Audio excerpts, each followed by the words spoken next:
Από το γήπεδο μπάσκετ του ΕΑΣ Λιλέας, εδώ στη Λιλέα.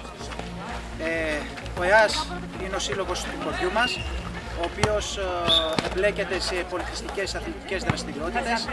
Μία από αυτές είναι και η σημερινή. Παρόλο το μικρό μέγεθος και πληθυσμό του χωριού, τα νέα παιδιά είναι πολλά, τα οποία ασχολούνται με κυρίως αθλητικές δραστηριότητες, και σήμερα είμαστε εδώ για το δεύτερο τουρνουά 3on3 που γίνεται στο χωριό μας και είμαστε πολύ χαρούμενοι γι' αυτό, διότι υπάρχουν 13 ομάδες, όχι μόνο από τη δικιά μας περιφέρεια, ακόμα και από Λαμία, παίκτες μεγάλου επίπεδου, οι οποίοι έχουν παίξει ακόμα και Α1 και προσφέρουν σαφώς στη διοργάνωση. Αλλά πάνω απ' όλα είναι ο τόπος που φιλοξενεί αυτή τη διοργάνωση. Είναι η Λιλέα, είναι η ευρύτερη περιοχή πολυδρόσου Λιλέας, όπου το κλίμα είναι αυτό που όλοι ξέρουμε, το δροσερό και το ευχάριστο για όλους, και αυτό βοηθά στην καλή και άρτια διοργάνωση που κάνουμε φέτος και που θα συνεχίζεται για τα επόμενα χρόνια από τον ΕΑΣ Λιλέας. Ευχαριστούμε πάρα πολύ τις ομάδες όλες οι οποίες συμμετείχαν στο δεύτερο τουρνουά του 3on3 εδώ στο χωριό μας, και επίσης ευχαριστούμε πάρα πολύ τους ανθρώπους της γραμματείας και των έφορων γραμματείας για την συνεισφορά τους αφιλοκερδώς, καθώς και τους δύο διαιτητές μας, τον Άρη Παπαδάκη και τον Φέδωνα τον Μόρο, οι οποίοι σφυρίζουν από χθες ασταμάτητα τα παιχνίδια του τουρνουά.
Στα επιτελικά μου τώρα.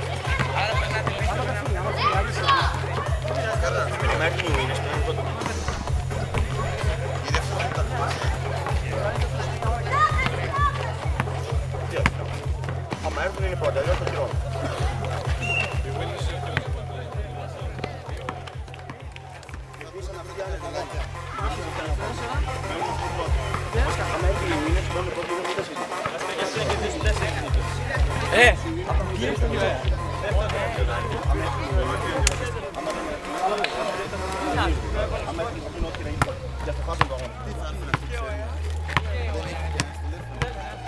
Μπορεί να βρει ο πατέρας.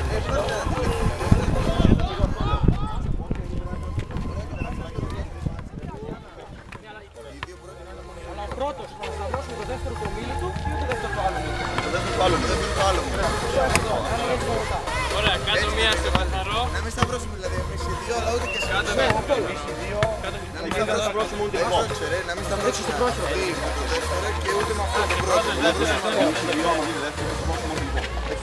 Ωραίο, έτσι.